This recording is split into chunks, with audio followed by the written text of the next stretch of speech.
wewe nk'umwarimu w'inyigisho za Bibiliya niki Bibiliya itubwira ku nyigisho z'ibinyoma niki cyaguteye kuja kwiga ishuri rya Bibiliya mu by'ukuri numvise mu mico yacu mu bwoko bwacu ku myaka 20 ugiye kwiga inyigisho za Bibiliya ugiye ku ishuri rya theology numvise nkaho bigiye nko amasomo y'abasaza amasomo y'abana ni wandi masomo ababyeyi banje babinshigikiyemo yego ahubwo abandi bantu nibo banchallenginze cyane bambwira ngo ese umwana mutoya nkawe ni gute ugiye kwiga amashuri y'abasaza yego uzaba umukene uzashaka umukobwa wa he ninde uzakwemera ninde uzemera umuntu wize amashuri y'abasaza yego donc byari bigoye pe hanyuma akantu mpise nibaza watubwiye kuko uri umupapa biragaragara kandi ufite abana babiri Imana yaguhaye umugisha nibajije umufasha mwubakanye mbere yuko uje kumubwira ko ushaka ko muzubakana hanyuma ukamubwira ko wize theology muri ibyo bitekerezo twese tugira cyabuzakiriye gute kumva kuko adashatswe wenda n'umuntu wize ikiganga ariko agiye gushakwa n'umuntu wize theology cyabuzakiriye atewe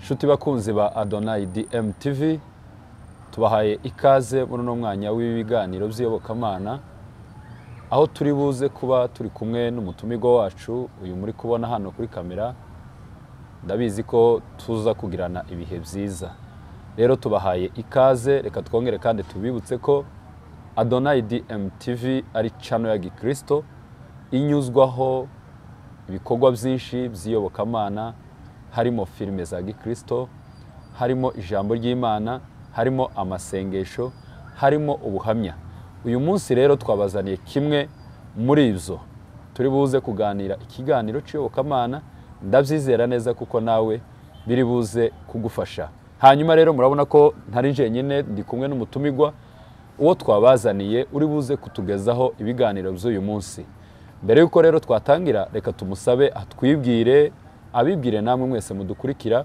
kugira ngo tumenye uwo tugiye kuja kuganira nawe tubahaye mwaramutse neza turabakiriye hano kuri Adonai murakoze cyane hanyuma rero twabasaba kugira ngo mwibwire abadukurikirana bamenye umuntu wari we tugiye gukorana ikiganiro murakoze cyane nanjye ndabasuhuje mwese ndabaramukije abadukurikiye kuri iyi YouTube channel kandi nishimiye kubana namwe yego amazina nitwa Runyambo Sengiyumva abenshi banzi ku izina rya Sengor abanishimiye ubutumire bwanyu kandi ndizera ko tuza kugirana ibihe byiza murakoze cyane turabakiriye Evangeliste Runyambo tubahaye ikaze hano iwacu kuri Adonai murakoze cyane hanyuma se abantu bahe badukurikirana Runyambo ninde akora iki mu buzima busanzwe kugira ngo abantu bareke kwibaza ibibazo byinshi wababwira uriwe n'ico ukora murakoze cyane ntabwo Runyambo ari umuntu udasanzwe cyane ni umuntu usanzwe kimwe n'abandi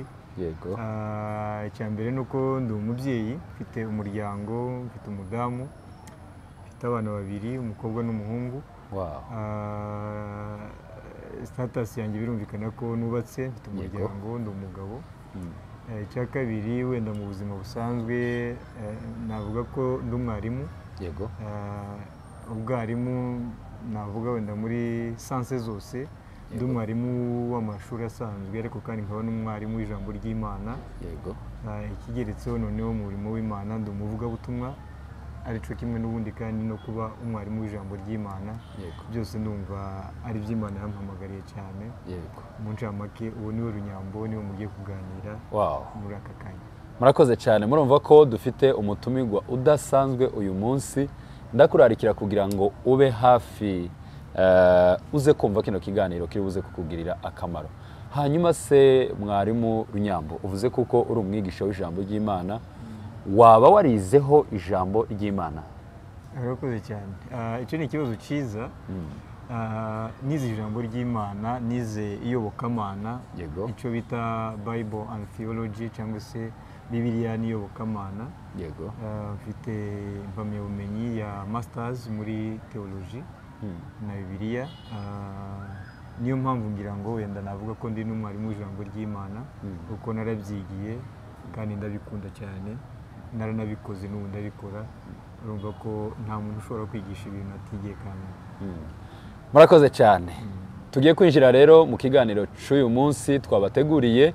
Ako kari akantu ducishijeho kugira ngo tubanze tumenye umuntu uwo ari we tugiye kuja kuganira. Hanyuma rero mbere yuko twinjira mu kiganiro cyacu cy'uyu munsi, nanone nabasaba kugira ngo dusenge. Hari ico bitwaye? Nta kibazo rwose. Reka tuje imbere y'Imana rero twese dufatikanyije kugira ngo dusenge ikiganiro cy'uyu munsi kize kugenda neza. Uhoraho Mana yacu turagushimiye. Dushime kuko uduhaye uyu mwanya wo kuba muri iki kiganiro. Turasaba imbaraga z'umwuka wawe wera kuganza kuri twebwe n'abantu bose bari buze gukurikirana kino kiganiro, kibe cyabagirira umumaro ku buzima bwabo. Icubahiro kikugarukire, tubisenze mu izina rya Yesu Kristo. Amen. Uyu munsi rero twabateguriye ikiganiro kigira kiti cyangwa se gifite insanganyamatsiko ivuga ngo kumenya agaciro ko kwiga ijambo ry'Imana. Ese kwiga ijambo ry'Imana bifite agaciro? Ese kwiga ijambo ry'Imana birihariye ku muntu runaka cyangwa se n'ibyo abantu bose? Ibyo nibyo tugiye kurebera hamwe turi kumwe n'umutumirwa wacu, ndetse n'ibindi turi buze kuganira. Hanyuma rero tubahaye ikaze mwarimu wacu Runyamba. Mpora numva abantu benshi bavuga ngo iyo umuntu agiye mu ishuri ry'iyobokamana cyangwa se teoloji cyangwa se inyigisho za Bibiliya, benshi bahora bavuga ngo abagiyeyo bagenda ari abanyamwuka, ariko ngo baza kugaruka bakagaruka ari abayobe. Wewe nk'umwarimu cyangwa se wize iyobokamana, ibyo bintu ni ukuri cyangwa ni ikinyoma?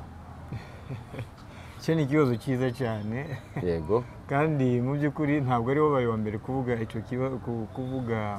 ayo magambo. Yego. Kandi sinavuga ko ari ubwa mbere nyumvise, ariko tekereza ko igisubizo cyihuse nuko navuga ntabwo ari byo, ntabwo ari ukuri.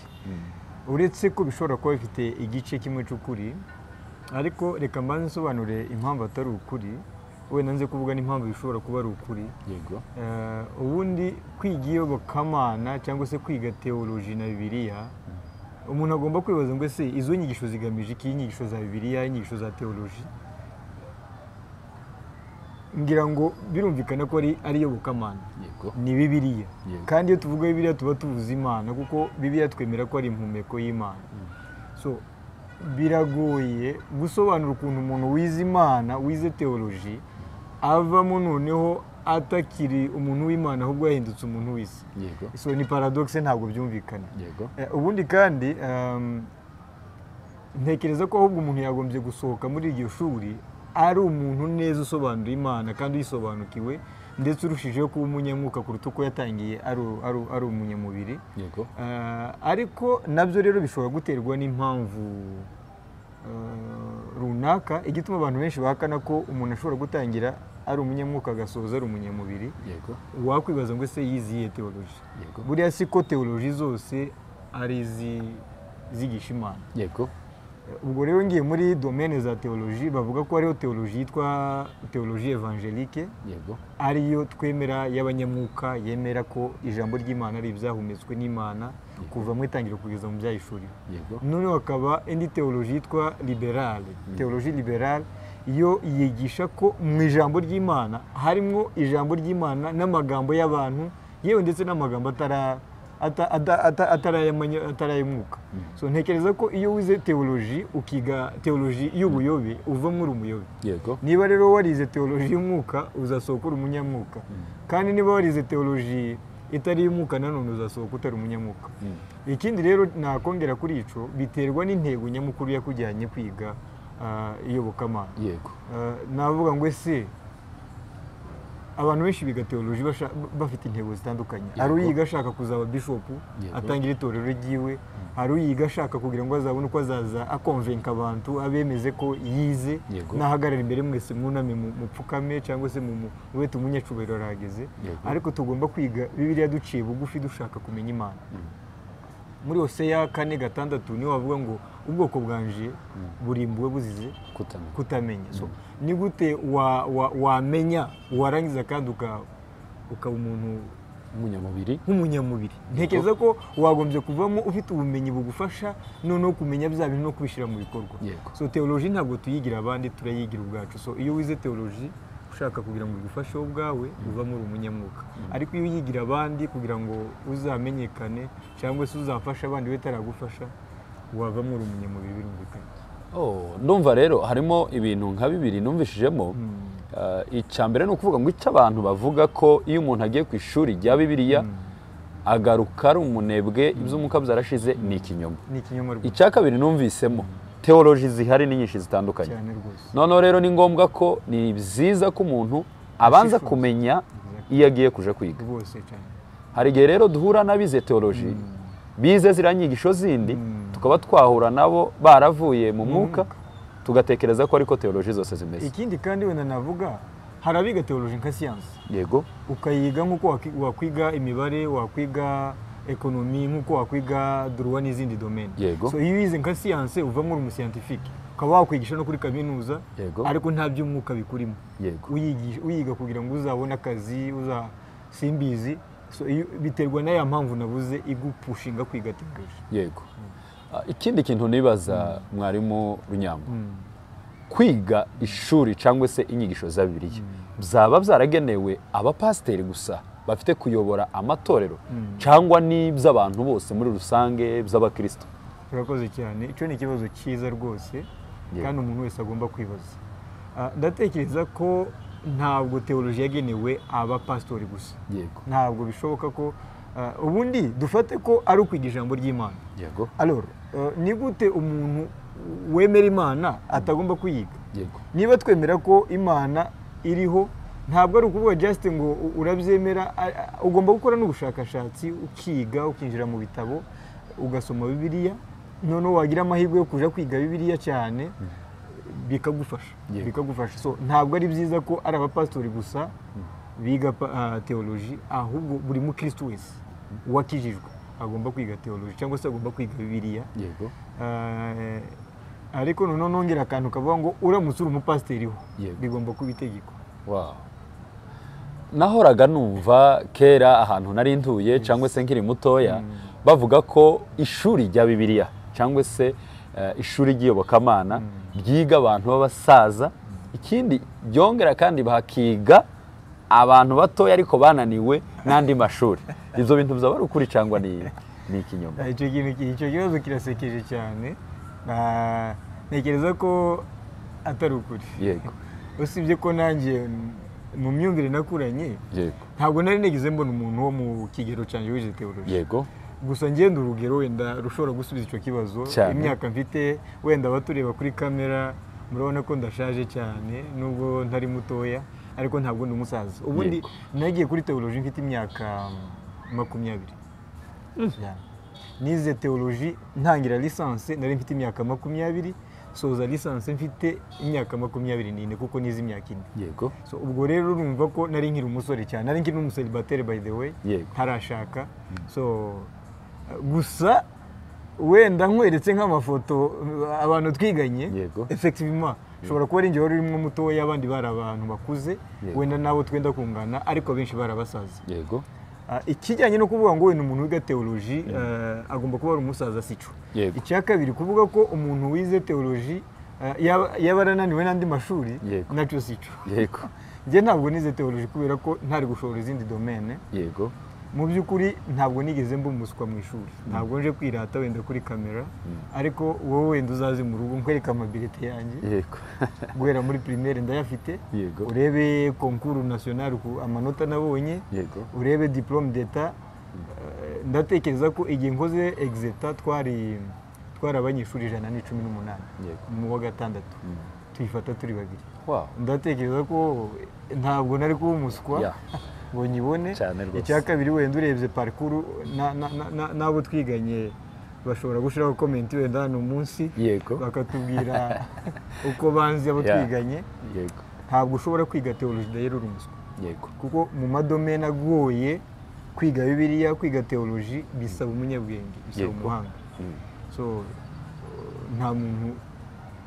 ntabwo twagombye kuvuga ngo bananiwe amasomo ngo nibo bakwiye kuja kwiga teoloji kuko nimba barananiwe amasomo na teoloji ni amasomo yego ubwo ntabwo bazayishobora nayo tugomba kuyijaho dushoboye ndetse by the way dufite n'ibindi twashakaga gukora ariko tukayijyamo kubera ko ari ikintu gisaba abanyabwenge yego ikibazo mpise nibaza ubundi se teoloji cyangwa se inyigisho za bibiliya zitandukanye gute n'ayandi masomo nk'abantu bize by'amategeko abantu bize by'ikiganga inyigisho za bibiliya bitandukanye gute n'ayandi masomo itandukaniro navuga ko buri domene yose ifite umwihariko wayo iyo tuvuga ngo umuntu yize medicine ikiganga ubu tumushyira muri cadre y'ibitaro ni ukuvura abantu kwita ku barwayi gufasha abantu bafite ibibazo nyine by'umubiri uwize amategeko duhita tumubona mu rukiko tumubona mu bijyanye n'amategeko gufasha abantu bagiranye amakimbirane uwize psychology uwo nguwo ashinzwe kureba abafite ibibazo byo mu mutwe agafasha abantu kubagira inama so uwize imibare nyine buri muntu wese afite umwihariko we afite domaine ye so uwize teoloji nawe natekereza ko tumuklasa nyine mu bijyanye n'itorero yego yize ibijyanye n'iyobokamana field yiwe tere yiwe ni mu rusengero yego so hari itandukaniro rero ntabwo nakwiga teoloji mu byo gukora mu bitaro yego mvura abantu nabambisha ntabwo wakwiga medicine nguze kubwiriza abantu ijambo ry'Imana urumva ko nawe ibyo wabigisha ibyo byose biba biburamo akanya ndavuga ko domaine ziratandukanye mu teoloji atandukanye no mu medecin atandukanye no mu juriste atandukanye no mu economiste buri domaine yose ifite umwihariko wayo gusa navuga ko zuzuzanya yego niba ndi umuteoloji nkeneye umuntu umvura mu gihe narwaye niba uri umuganga ukeneye umuntu ugusengera mu gihe ufite ikibazo cyangwa ukubwira ijambo ry'Imana niba twagize amakimbirane dukeneye umujuriste uza kuduhuza biruzuzanya ariko kandi biratandukanye yego hanyuma rero ikibazo nibajije noneho rero umuntu wese uyoboye ikanisa yagakwiye kuba yarize bibiliya cyangwa se ishuri rya teoloji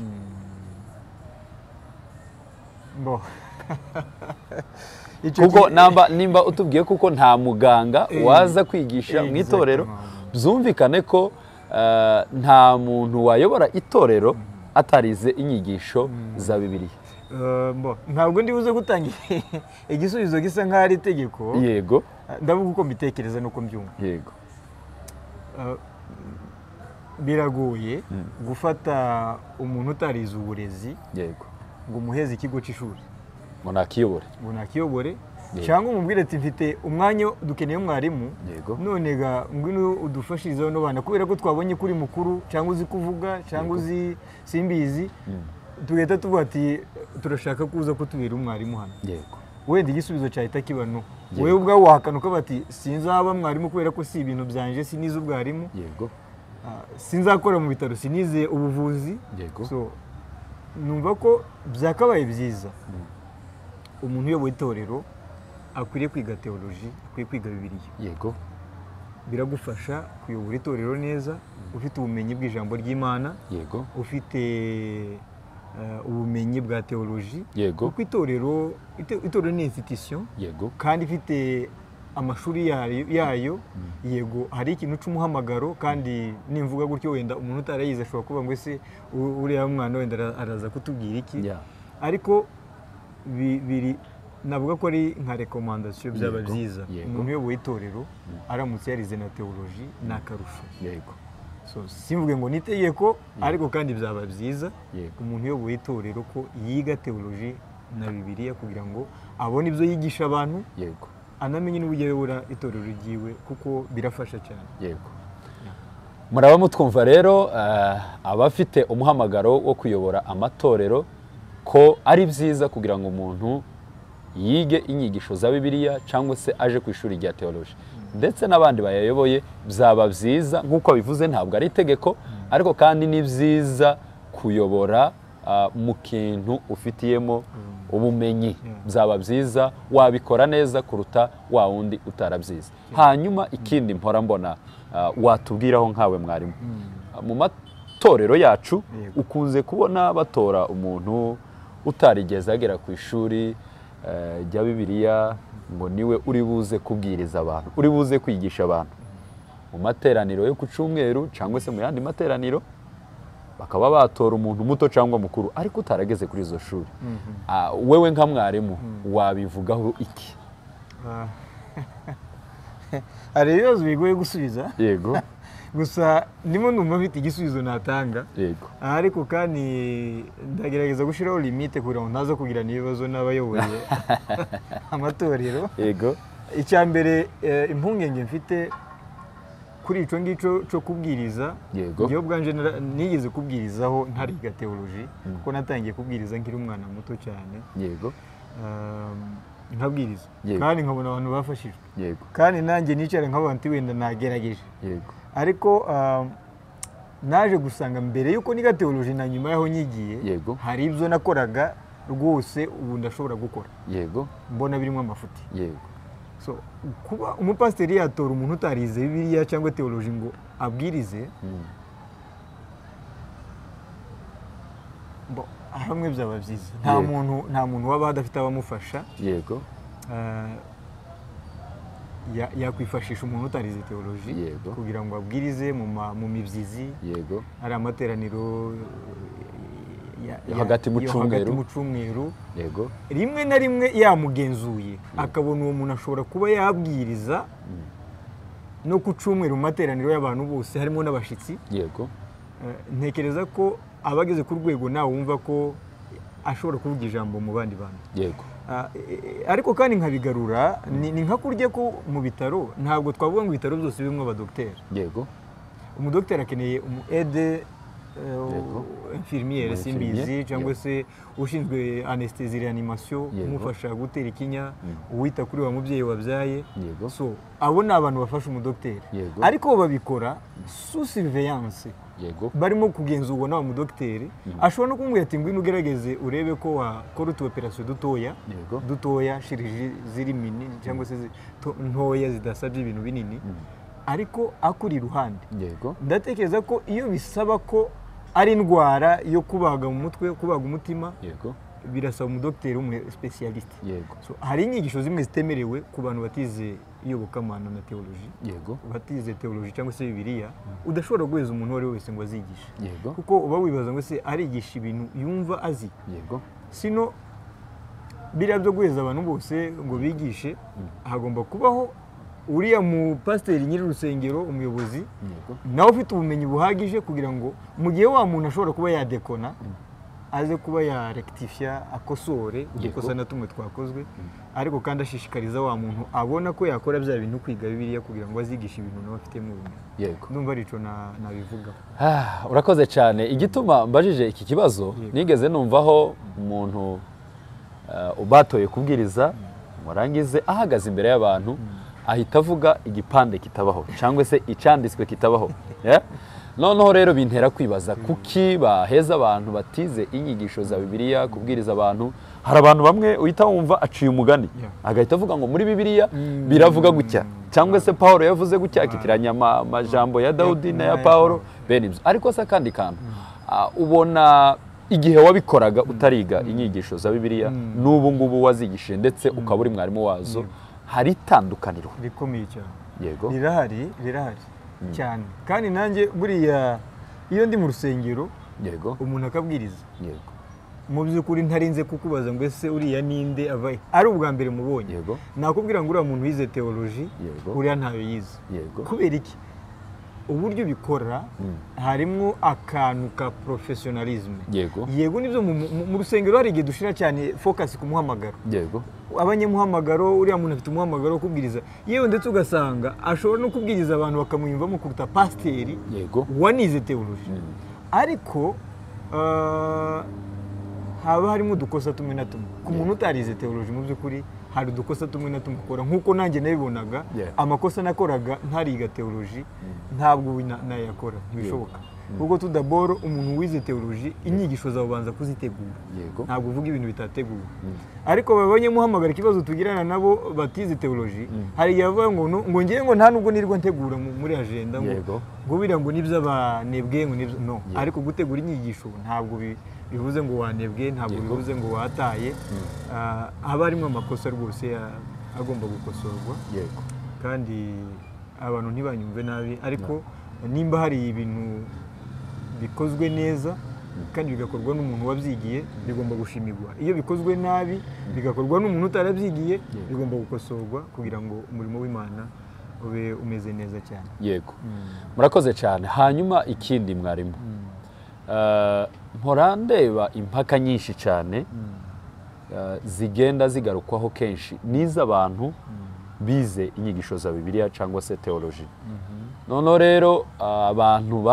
batize bikaba byabacanganyikisha hari igihe wumva wenda ku rugero abantu bamwe bize inyigisho za teoloji ntanga urugero rufatika rwumvikana bamwe baratubwira ngo gutanga icacumi ni byiza abandi bakatubwira ngo gutanga icacumi zarangiranye n'igihe n'isezerano rya kera byari mategeko ya Mose kandi ibyo Yesu yabikuyeho sinshaka ko tugaruka cyane ku cacumi ariko nshaka kugira ngo we wadufasha kuri izi mpaka kandi zizanwa cyane n'abantu bize inyigisho bagiye ku ishuri mu gihe twebwe tutize inyigisho za Bibiliya bashobora kuducurika uko baducuritse batubwira ngo bo bize iki kintu kiva kuki kuba wenda nibajije hariho za teolojiya nyinshi ni ukutemerana ni izihe mpamvu urakoze icyo ni ikibazo cyiza navuga ko hariho kutumvikana hagati y'abateolojiye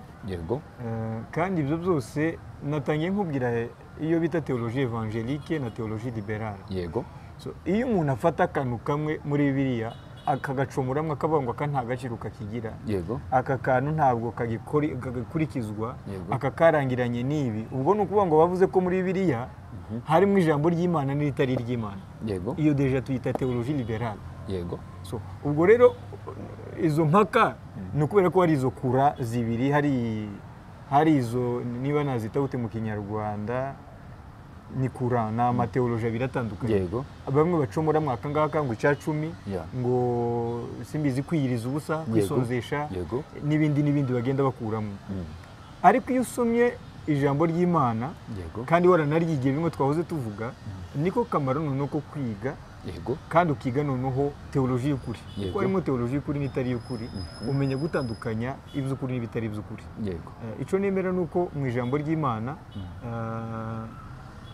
ijambo ry'Imana ryose ryarahumekewe kandi ni ijambo kuva mu itangiriro kugeza mu byahishuriwe kugenda ucomoramo tumwe ibyo bikunze kuzana n'inyigisho z'ibinyoma inyigisho z'ibinyoma z'abantu bihimbira bashaka kugera ku nyungu zabo ariko nta cundi bivugeho nuko nyine harimo teoloji ziratandukanye nk'uko warubajije ziratandukanye yego murakoze cyane abadukurikirana murabyumva ko harimo teoloji zitandukanye niwahura n'abize liberal ntibakagucange ngo ube wavuga ngo dore bya bindi twababwiraga kuja kwiga inyigisho za Bibiliya ntaco bimaze twanabararikira kugira ngo muje ku ishuri rya teoloji ngira ngo nibyo byiza kuruta kuko nuhura nabo ngabo bize liberal urashobora kuzamenya abari bo ntibabe bakuyobya ikindi nibajije wewe nk'umwarimu w'inyigisho za Bibiliya niki Bibiliya itubwira ku nyigisho z'ibinyoma icyo ni ikibazo cyiza cyane yego icya mbere ni uko inyigisho z'ibinyoma zibaho yego Bibiliya irazemera ko zibaho kandi Bibiliya ivuga abigisha b'ibinyoma kuva muri Ancien Testament mu isezerano rya kera bahozeho abitwa abahanuzi b'ibinyoma abakora ibitangaza by'ibinyoma abigisha inyigisho z'ibinyoma abavuga ubuhanuzi bw'ibinyoma donc ibinyoma byahozeho cyane kandi inyigisho z'ibinyoma ni inyigisho zigoreka ukuri ni inyigisho zitavuga ikintu uko kiri kandi zikaba zigamije noneho kugira ngo zikure abantu mu murongo w'inyigisho nzima ni nako Paul yavuze ngo mu minsi y'imperuka we yavugaga mu minsi y'imperuka ariko byaranatangiye na kera wibuke igihe cya Mose hari abitwa bakorana ba Abiramu bazaga kugumura abantu Mose akababwira ati Imana yavuze gutya bagaca ku ruhande bakaba bati none ibisi Imana yabivuze ni Mose Mose yagenda yatinda ku musozi bagahita bagumura abantu Mose Imana yamujyanye cyangwa se Mose nta kigarutse none mureke twiremera utumana so inyigisho z'ibinyoma zahozeho kuva mu isezerano rya kera abantu z'ibinyoma bahozeho kuva mu isezerano rya kera n'uyu munsi bariho n'uyu munsi bibiri tubwira ko bahari icyo dusabwa ni ukubamenya no kubirinda ngira ngo ni muri Petero wa kabiri igice cya kabiri n'umurongo wa mbere niho havuga ngo mwirinde abigisha b'ibinyoma ngo babigishe inyigisho zibaremamo ibice so buri gihe cyose uzabona mu itorero hari umuntu wigisha inyigisho zigumura abantu zigamije kubacishamo ibice ikindi kandi akagoreka ukuri kugira ngo yigishe ubushake bwo kwigisha ubushake bw'Imana ndetse Bibiri iravuga ngo izo nyigisho ngo ziganisha ku kurimbuka amaherezo y'inyigisho z'ibinyoma ni ukurimbura abantu so zirahari Bibiri irazemera kandi zirimo zirakorwa n'uyu munsi wa none kandi zanahoze no mu gihe cya kera tekereza ko ibyo Bibiri irabyemera ko ziriho kandi ikatubwira n'uburyo tugomba kwitwara mu gihe twahuye n'izo nyigisho ngira ngo wenda uje kudufasha kubera ko umuntu wumva ko inyigisho z'ibinyoma zihari hari igihe yakwihutira kuvuga ngo wenda bafite iyindi Bibiliya itari iyi dufite Bibiliya ijambo ry'Imana ariko rero nagira ngo udufashe kumenya abigisha b'ibinyoma n'abigisha b'ukuri mu gihe bose bitwaje Bibiliya ijambo ry'Imana wadufasha gute twabatandukanyiriza urakoze cyane ni ikibazo cyiza ubundi ari umugani w'Abaswahili bavuga ngo dawa ya moto ni moto ushaka kumenya abigisha ukuri n'abigisha ikinyoma fata Bibiliya yawe uyige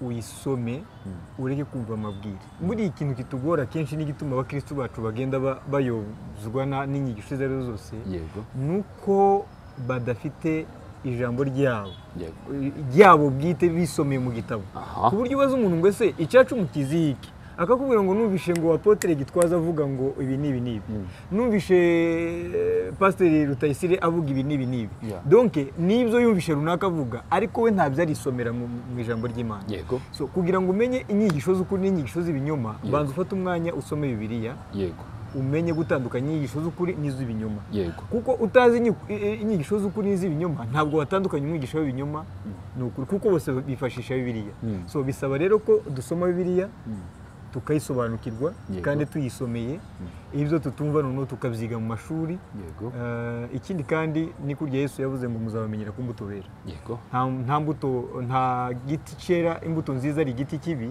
cyangwa igiti kibi ngo cyera imbuto nziza donc bisaba ko ureba n'imbuto za wa muntu urimo kwigisha bya bintu ibyo yizera n'ibyo abayemo nimba bihuye none ukaba wamenya gutandukanya umwigisha w'ukuri n'uw'ibinyoma kandi noneho muri Petero wa kabiri igice cya kabiri ngira ngo n'umurongo guhera ku murongo wa mbere avuga ku bahanuzi b'ibinyoma bo mu isezerano rya kera akabahuza n'abigisha b'ibinyoma bo mu isezerano risha ngo nkuko hahoze abahanuzi b'ibinyoma mu isezerano rya kera ngo niko n'ubu hagiye kwaduka ngo abigisha b'inyigisho z'ibinyoma ngo bazigisha inyigisho zo kurema abantu ibice ngo kandi bakagoreka ukuri ngo kandi ngo bagahakana ngo umuremyi wabo ngo shebuja wabo ari we Yesu Kristo so biroroshe kumenya inyigisho z'ibinyoma mu gihe usoma ijambo ry'Imana ukumva icyo Bibiliya ivuga ku bigisha b'ibinyoma n'abigisha b'ukuri urakoze cyane bimeze neza ndumva abadukurikirana bakomeje kubisobanukirwa kuko munsi ukuri buryo bidusobanurira birumvikana hanyuma tugaruke inyuma ho gatoya akantu nakomeje kwibaza niki cyaguteye kuja kwiga ishuri rya Bibiliya munsi ukuri numvise mu mico yacu mu bwoko bwacu ku myaka 20 ugiye kwiga inyigisho za Bibiliya ugiye ku ishuri rya theology numvise nkaho bigiye nko amasomo y'abasaza amasomo y'abananiwe andi masomo aho nahita niki cyo bacaragusunikiye kuja kwiga icyo ni cyambere icya kabiri umuryango wawe ababyeyi bawe famille yawe ku bumwe baba barabyakiriye gute kumva ko umwana mutoya wenda bari bateze kuziga ikiganga bari bateze ko wenda uzaba umwarimu uyu mu gace mwari mutuyemo cyangwa se ikindi gikorwa gitandukanye ariko bakabona mu gitondo ubyutse ukababwira ati ndashaka kwiga theology. Ibyo bintu wabihisemo gute, umuryango wabyakiriye gute? Urakoze cyane. Icyo ni ikibazo cyiza abantu bose bakunze kumbaza kandi bakimbajije kuva kera ngitangira ndagira ngo kwiga kugeza umunsi nsoza n'uyu munsi urumva ko nawe ukigaruye. Nyuma y'imyaka igera kuri ngahe ndangije wenda icyiciro narimo niga. Mu by'ukuri ntabwo byari byoroshye kwiga theology. Kandi nanjye navuga ko atariyo mahitamo yanje bwa mbere nari mfite. Nakuze mfite umutima wo kuziga medicine, kuzaba docteur, kandi byatewe n'ukuntu mama yanyitaga nkiri umwana, yakundaga kunyita docteur Muganga Runyambo. Kandi ngira ngo bifitanye isano n'izina rya Runyambo kuko hari umudokiteri wabaye mu gace k'iwacu witwaga Runyambo. Noneho mama yakomezaga kunyita umudokiteri muganga, mpita nkurana umutima wo kuziga ikiganga no kuzaba umuganga ukomeye. Ariko maze gukura ngira ngo habarimo na destin y'Imana. Byabaye nka birya bya Yesu abwira Petero ngo wari umurobyi w'amafi, ndashaka kuguhindura kugira ngo uzabe umurobyi w'abantu. So nanjye nashaka kuzavura imibiri ariko Imana ishaka ko nzavura imitima. Impamagarira kwiga theology, kandi ndatekereza ko umuganga n'umuteoloji bose hari ukuntu duhuye, twese dufasha abari mu bibazo. Urwaye umubiri afashwa n'umuganga, urwaye umutima, urwaye mu mwuka afashwa n'umuteoloji. Ndatekereza ko mu by'ukuri ntaho bitandukaniye. Ikindi kandi ababyeyi banjye babinshigikiyemo, ahubwo abandi bantu nibo banchallenginze cyane, bambwira ngo ese umwana mutoya nkawe ni gute ugiye kwiga amashuri y'abasaza, uzaba umukene, uzashaka umukobwa wa he, ninde uzakwemera, ninde uzemera umuntu wize amashuri y'abasaza. Donc byari bigoye pe, byari bigoye. Ndibuka niga hari umuhungu wansanze arangije amashuri ya psychology, arambwira ati mfite mwene wacu data wacu warangize theology, yabuze akazi, uzadepoza bizagenda gute? Gusa cyaje kunshimisha nuko ngiye kuri kaminuza nakoraga, twarahuriye n'uwo mugabo yigisha muri psychology, naje nigisha muri theology. Twese turi abarimu ba kaminuza. Ni ukuvuga ngo titre twari tuzinganya, umushahara niwo simbizi, ariko twese twari dufite qualification zimwe. D'ailleurs je nagize amahirwe nza gukomeza no kwiga masters. Ntabwo naregrese. Kandi ikintu we nashaka kubwira abantu, theology ntabwo ari y'abasaza, ntabwo ari y'abananiwe amashuri, nta nubwo ari y'abakene. Theology ni ishuri ryiza. Icya kabiri, umuntu wize theology ashobora kuba ubuzima bwiza. Ntawe nabonye ufite doctorat ya theology ushobora kunyuza mu ijisho. Ni abantu baba bubashwe icya mbere kuko bakora umurimo w'Imana. Icya kabiri ni abantu babayeho neza. So sindegreta kuba narize theology, kandi ndashima Imana ko yabinshoboje. N'ubu nimbona amahirwe nzakomeza nyuma ya masters rwose nziga na PhD kugeza ubwo rya zina rya docteur nanone rizagaragara, nubwo itazaba muri domaine ya medicine ariko rizabe muri domaine ya theology. Urakoze cyane. Mu by'ukuri biratangaje kubona umuntu mutoya w'imyaka 20 ngo agiye kwiga ishuri rya theology. Rwose nayize mfite imyaka 20 lisansi. Nyirangiza mfite imyaka 24 kuko nize imyaka 4. Nyuma none nza gukora ubwarimu kuri kaminuza umwaka umwe, nza gusubira kwiga masters. Narangije masters nujuje ibyo zose hafi imyaka 30 kuko nawe nayize indi myaka 4. So urumva ko ntabwo nari muto cyane kandi ntabwo nari mukuru cyane, gusa nayize indi muto muri twangana. Birumvikana. Hanyuma akantu mpise nibaza, watubwiye kuko uri umupapa biragaragara kandi ufite abana 2 Imana yaguhaye umugisha. Nibajije umufasha mwubakanye mbere yuko uje kumubwira ko ushaka ko muzubakana, hanyuma ukamubwira ko wize theology, muri ibyo bitekerezo twese tugira, yabyakiriye gute kumva kuko adashatswe wenda n'umuntu wize ikiganga ariko agiye gushakwa n'umuntu wize theology? Yabyakiriye atewe? Urakoze cyane. Mu bantu batigeze bangora n'umugore wanjye. Ntabwo yigeze ambaza ikibazo cyo kuvuga ngo ese ko wize theology tuzabaho gute, bizagenda gute. Wenda ngiciga nibwo hari umwe rwose bamwe twaganiraga agahita ambwira ati nane ibintu bya teoloji rwose ntabwo nawe umugore wa pasiteri ntabwo nawe umugore w'umuntu nyine wambara amatisi no kubwiriza gusa n'ibyo ntabwo byari byoroshye ariko ku ruhande rwa madamu rwose dutangira kuvugana nahise mbimubwira ko niga teoloji nta nubwo namubwiraga ko ntabwo namubwiraga ibintu bikanganye biremereye namubwiye ahubwo ibintu bisa naho bigaragaza intege nke zanje kuba narize teoloji kuba nta kazi mfite kuko twatangiye kuvugana nkiri umunyeshuri mu by'ukuri nta kibazo yigeze abigiramo nta kibazo yabigizemo n'uyu munsi wa none iyo mubwiye ko ngiye mu ivugabutumwa ngiye gukora umurimo w'Imana ntaco ahubwo ndatekereza ko ni kurya nyine Imana ikuremera umufasha ugukwiriye yampaye umufasha mwiza hari ndagusuhuje turagusuhuje madamu Runyamba aho uri Imana igweze umugisha rwose nta kibazo gushigikira umutware arashigikira n'ubu arabizi ko turi kumwe no mu kiganiro naje anshigikiye Imana imuheze umugisha hanyuma watubwira inyungu ziri mu kwiga teoloji kugira ngo n'abadukurikirana hari ababyeyi babuza abana babo kuja mu mihamagaro babasaba kuja kwiga teoloji bakanga hari n'abadamu bashobora kuba babangamira abagabo babo wanashaka hari n'abagabo bashobora kubangamira abagore babo mu gihe abagore bafite umuhamagaro wo kuja kwiga teoloji bakaba bo bapfobya ariko se watubwira ni inyungu ki ziri mu kwiga teoloji urakoze cyane kwiga teoloji bifite inyungu nyinshi cyane wenda ntari ushobore kuvuga muri iki kiganiro ni gito nkirisi tugize part 2 ariko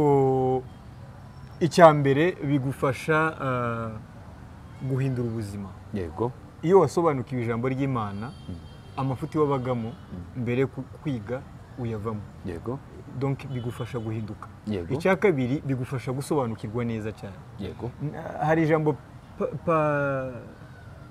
Luka yandikiye Theophile muri Luka igice cya mbere umurongo wa mbere kugeza ku wa 4 aravuga ngo nyuma yo gukusanya amakuru yose kuri Yesu Kristo fatiye no kubuza abandi bavuze nahisemo kukwandikira wowe Theophile kugira ngo usobanukirwe neza ibyo wizeye ko ari ukuri Theophile yari yarakijijwe ariko nta makuru yari afite yo kumenya Yesu no kumenya ijambo ry'Imana so amwandikira kugira ngo namara kumenya ibintu asobanukirwe neza ibyo yizeye so iyo twize teoloji iyo twize ijambo ry'Imana bidufasha gusobanukirwa neza ibyo twizeye buriya bari abantu batwagwa n'inyigisho z'ibinyoma nuko bataba bafite ubusobanuro bwa nyabwo bw'ijambo ry'Imana ariko iyo wize ijambo ry'Imana neza ukarisobanukirwa ntabwo utwarwa n'imiraba kurya Paulo yabwiye yabivuze mu nzandiko ze ushikama mu byo wizeye ikindi wenda navuga iyo umuntu yize neza teoloji cyangwa se Bibiliya akayisobanukirwa neza ugira agakiza ukizwa neza hari inkuru iri mu byakozwe n'intumwa ngira ngo ni igice cya 18 n'umurongo wa 26 inkuru y'umugabo witwa Filipo n'umunyetiyopiya w'inkoni umunsi umwe ngo ari mu igare Imana ibwira Filipo ati genda uhure n'iriya gare ngo ahageze asanga umugabo arimo arasoma yasomaga amagambo yo muri Yesaya ngo aramubaza ngo si ibyo usoma urabyumva aravuga ati nabyumva gute ntawe unsobanuriye so ngo Filipo atangira kumusobanurira binjirana mu igare amaze kumusobanurira no gusobanukirwa neza ngo bagira ahantu hari amazi aravuga ati ko none numva nasobanukiwe kandi numva nakijijwe neza kubera ko utambatiza ngo ubwo aramubatiza ahita akomeza urugendo ni ukuvuga ngo abantu benshi kubera kudasobanukirwa ijambo ry'Imana ntibashobora no guhitamo gukizwa neza kuko ntibasobanukiwe ariko iyo twasobanukiwe twize neza ijambo ry'Imana n'agakiza kacu kaba gashinze imizi neza dukizwa neza bitarimo kujenjeka so ni inyungu nyinshi navuga ariko izo wenda n'izibanze numva rero kwiga inyigisho za Bibiliya ari byiza cyane rwose urakoze cyane hanyuma turimo tugana ku musozo w'ikiganiro cacu cy'uyu munsi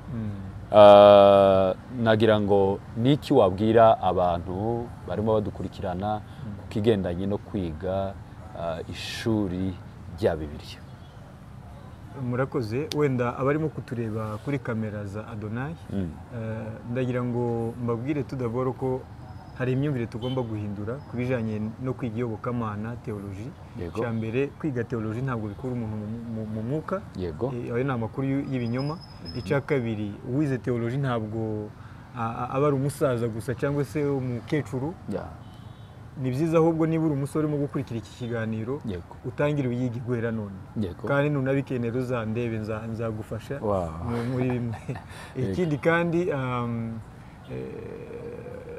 dukeneye abantu biga ijambo ry'Imana hari ijambo Yesu yavuze ngo ibisarurwa ni byinshi ariko abasaruzi ni bake icyo yashatse kuvuga ni iki hari abantu bakeneye kubwiga ijambo ry'Imana ariko barivuga ni bake kubera iki abaryize ni bake kubera iki abafite umuhamagaro waryo ni bake so ikindi cyo gutekereza ngo uziga teoloji ukuze ushaje ntabwo uzi igihe cyawe ushobora kuba Imana yarakugeneye imyaka mikeya ntabwo tubizi niba rero uteganya kuzayiga mu myaka 60 uzabaho imyaka 50 uzaba uhombye tangira uyige none abantu benshi bakundaga kumbwira ngo baziga teoloji barangije ayandi mashuri ariko mumenye ko teoloji nayo ni ishuri kimwe n'andi mashuri ushobora kwiga teoloji ukanakora n'ibindi by the way ngiye narayize ariko sindaba pasiteri ariko ndakora umurimo w'Imana nkanakora n'ibindi bisanzwe mu buzima bwanjye so ntabwo teoloji yakubuza gutera imbere ntabwo yakubuza gukira kuba gusa ufite Imana kandi unasenga ufite n'ibitekerezo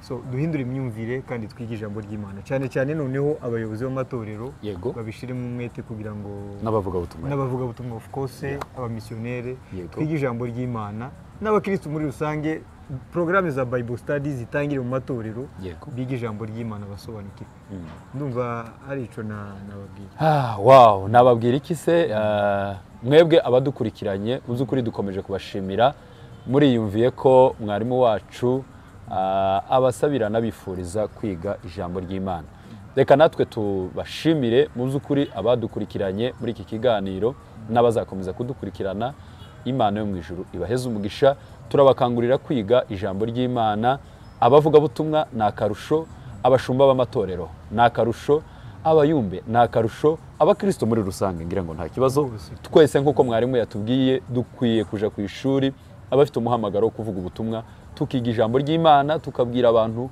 ubutumwa bw'ukuri mwarimu wacu Runyambo turagushimiye murakoze cyane turashima kuko wemeye ubusabe bwacu ukabona ko ari ngombwa kugira ngo tuganirize kino kiganiro muzi ukuri ndabyizera ndashidikanya ko kikora ku mitima y'abantu benshi natwe cadukozeho abantu baziga kandi bazasobanukirwa turagushimiye cyane ubundi nitwongera kubatumira ngira ngo muzatwitaba muzabitaba cyane kandi nanjye mboneraho no kubashimira mwarakoze kuntekereza no kugira ngo tuganire rwose kuva umunsi mumbwira ko mwifuza ko tuganira numvise ko nta mpamvu yatuma n'ubu ngubu hari ibyo nahagaritse kugira ngo tubane so ndabyishimiye n'ikindi gihe muzankenera ndahari icyo nanabwira abakuzi ba Adonai abatarakora subscribe mushigikire iyi channel mukande hano hasi akantu gatukura kitwa subscribe hanyuma hari ahandi hari comment wandike ijambo ryagufashije